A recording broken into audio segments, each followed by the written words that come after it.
Congress party భవిత గురించి ఇప్పటికే చాలా విశ్లేషణలు వచ్చాయి. ఆశల కంటే వాటిలో నిరాశలే ఎక్కువ. 1989 నుంచి 2014 వరకు దేశ రాజకీయాలను నిశితంగా పరిశీలించిన వారిలో ఎక్కువ మంది ఒక పార్టీ స్వంత ఆధిక్యతతో కేంద్రంలో సమీప భవిష్యత్తులో అధికారంలోకి వచ్చే అవకాశం లేదని భావించారు. దేశంలో సంకీర్ణ రాజకీయాల యుగం మొదలైందని, నిజమైన సమాఖ్య స్థాపనకు, రాష్ట్రాలతో సంప్రదింపులతో కూడిన విధానాలకు అది దోహదం చేస్తుందని ఊహించారు.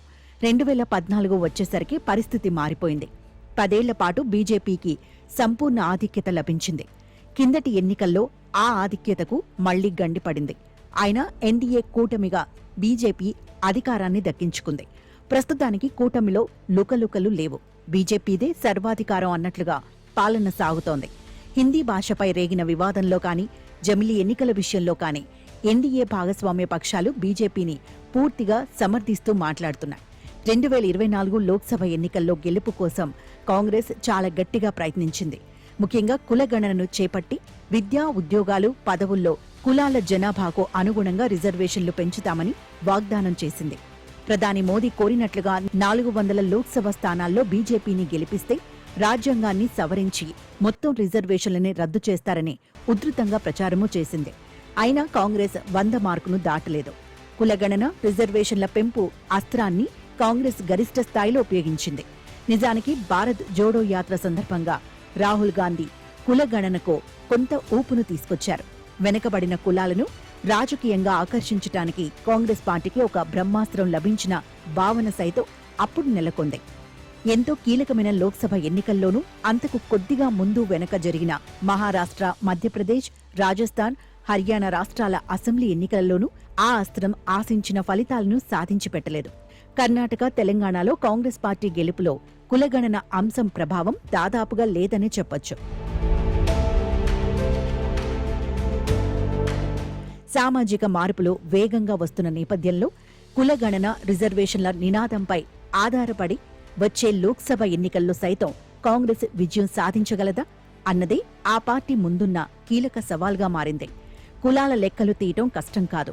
ప్రతి కులంలోనూ ఒక కుటుంబ సామాజిక ఆర్థిక పరిస్థితిని మదింపు చేసి ఉన్నది ఉన్నట్లు తెలుసుకోవడమే కష్టం. బీసీల్లోనే కాదు, ఎస్సీ, ఎస్టీల్లో కూడా ఆర్థిక అంతరాలను పరిగణలోకి తీసుకుని రిజర్వేషన్ల విధానాల్లో మార్పులు తీసుకురావటం సవాళ్లతో కూడుకున్న పని. వివిధ కులాల్లో సంపన్న శ్రేణులను గుర్తించాలని అనేక సందర్భాలలో కోర్టులు చెబుతున్న విషయాన్ని విస్మరించలేని పరిస్థితులే ఉన్నాయి. కులాల్లోని పేద, మధ్య, ధనిక వర్గాలను పరిగణలోకి తీసుకుని కొత్త విధానాలు రూపొందించకపోతే ఎస్సీ, ఎస్టీ, బీసీల్లో కూడా 4-5 కులాల ఆధిపత్యమే కొనసాగే ప్రమాదం ఉంటుంది. ఇప్పటికే ఆ తరహా ఆధిపత్య ఛాయలు స్పష్టంగా కనబడుతున్నాయి. కులగణన సర్వే తీరు గురించి ఏ రాష్ట్ర ప్రభుత్వం ఎంత గొప్పగా చెప్పుకున్నా దానికి పరిమితులు చాలానే ఉన్నాయి. బీహార్ అయినా, తెలంగాణ అయినా దీనికి మినహాయింపు కాదు.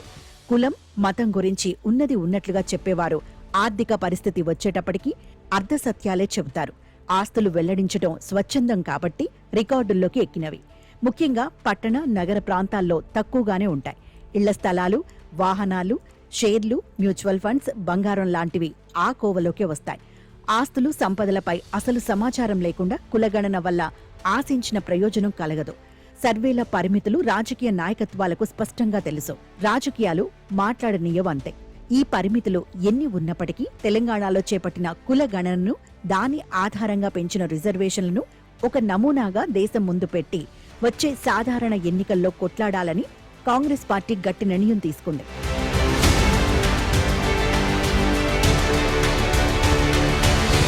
తెలంగాణ సర్వే ఆదర్శ నమూనాగా నిలవాలంటే అందులో నమోదైన కీలక విషయాలు వెల్లడి కావాలి.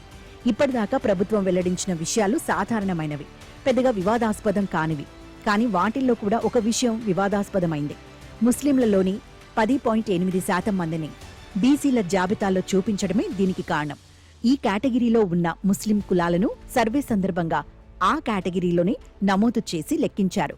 హిందూ బీసీల్లోని 46.25% దాన్ని కలిపి లెక్కించి మొత్తంగా బీసీల సంఖ్యను 56.30% తేల్చారు. బీహార్లోనూ అలాగే చేశారు.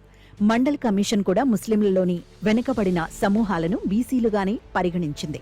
ముస్లింల జనాభా 16.16% ఉంటే అందులో 8.40% మందిని బీసీలుగా లెక్కవేసింది. హిందూ బీసీలను 43.70% అంచనా కట్టింది. 2 వర్గాల్లో కలిపి మొత్తంగా బీసీలు 52% ఉంటారని పేర్కొంటూ 27% రిజర్వేషన్లను సిఫార్సు చేసింది. మండల్ కమిషన్ సిఫార్సులపై సుప్రీంకోర్టు ఇచ్చిన తీర్పులో సైతం ముస్లింలను బీసీల్లో కలపడాన్ని తప్పుపట్టలేదు.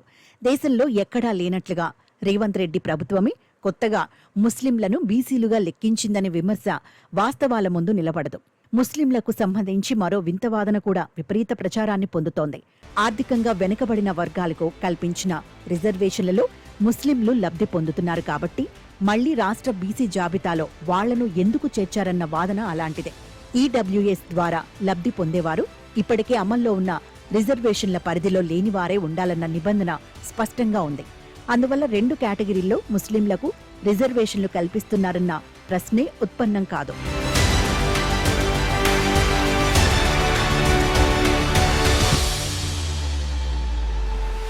సమగ్ర కులగణనలో లభ్యమైన వ్యక్తిగత సమాచారం ఇవ్వాలని ఎవరూ అడగటం లేదు.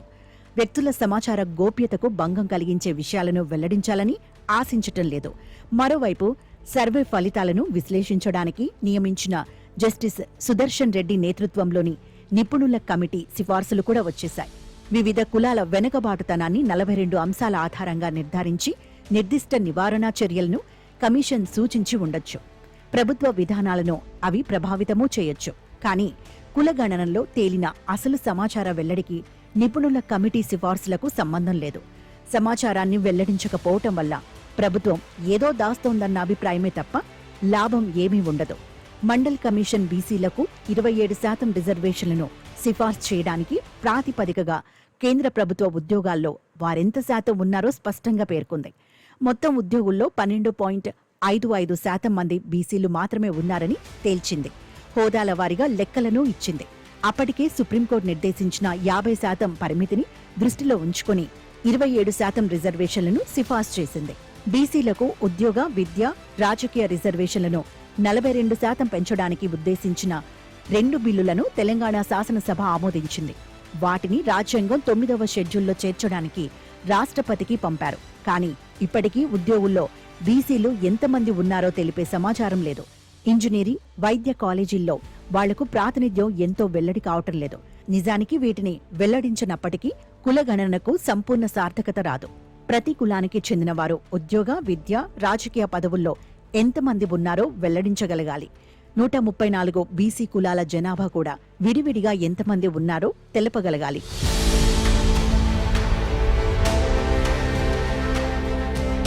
రాష్ట్రంలో ఎన్నికల వాగ్దానం ప్రకారమే బీసీ రిజర్వేషన్లను 42%గా నిర్ధారించారు.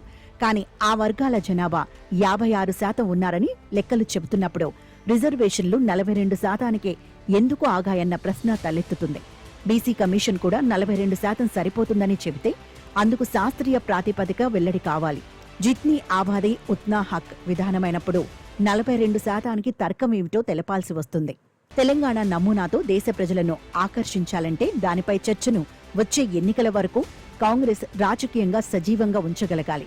బహుశా అందుకే 42% రిజర్వేషన్లు కల్పించే చట్టాలను రాజ్యాంగంలోని 9వ షెడ్యూల్లో ప్రవేశపెట్టే విధంగా బీజేపీ ప్రభుత్వంపై ఒత్తిడి తీసుకురావడానికి ఢిల్లీ కేంద్రంగా కార్యాచరణకు పదును పెడుతోంది. జంతర్ మంతర్ వద్ద ధర్నా, రాష్ట్రపతితో భేటీ అందులో భాగాలే.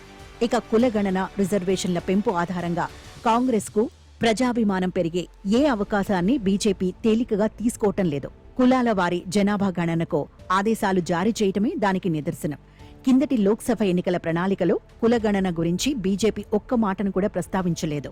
కనీసం కాంగ్రెస్పై ఆ విషయమై విమర్శ కూడా లేకుండా అందులో జాగ్రత్తలు తీసుకుంది. అసెంబ్లీలు ఎన్ని చట్టాలు చేసినా సుప్రీంకోర్టు కుల ఆధారిత రిజర్వేషన్లపై 50% పరిమితిని ఎత్తివేస్తే తప్ప అడుగులు ముందుకు పడవు. మండల్ సిఫార్సుల సందర్భంగా ఇచ్చిన తీర్పును తోసిపుచ్చే అధికారం పార్లమెంటుకు ఉంటుంది. కానీ అంతవరకే చేయగలదు. న్యాయ సమీక్ష పేరిట సుప్రీంకోర్టు దాన్ని కొట్టివేస్తే పరిస్థితి మళ్లీ మొదటికి వస్తుంది. ఈడబ్ల్యూఎస్ తీర్పు సందర్భంగా 50% రిజర్వేషన్ల పరిమితిని సుప్రీంకోర్టు తొలగించిందని రాజకీయంగా వాదించొచ్చు. కుల ఆధారిత రిజర్వేషన్లకు 50% పరిమితి యథాతథంగా కొనసాగుతుందని ఈడబ్ల్యూఎస్ తీర్పులో స్పష్టంగా ఉంది. బీసీ రిజర్వేషన్ల అంశం ఉత్తరప్రదేశ్, బీహార్లో మాత్రమే రాజకీయాలను గణనీయంగా మార్చగలిగింది. మిగతా చోట్ల అంత ప్రభావం చూపలేదు. 2010 నాటికి ఆ రెండు రాష్ట్రాల్లోనూ పరిస్థితి మారిపోయింది. ఈ నేపథ్యంలో కాంగ్రెస్కు ఆ రిజర్వేషన్ల ఆధారంగా రాజకీయాలు నడపడం కత్తి మీద సామే. ఇందులో తేడా వస్తే ఒక అస్త్రం నిర్వీర్యమైపోతుంది. కాంగ్రెస్లో సైద్ధాంతిక శూన్యత ఏర్పడుతుంది. నెహ్రూ మార్గం నుంచి వైతొలిగి రామ్ మనోహర్ లోహియా దారిలో నడుస్తున్న కాంగ్రెస్కు అప్పుడు మరో అన్వేషణ తప్పదు.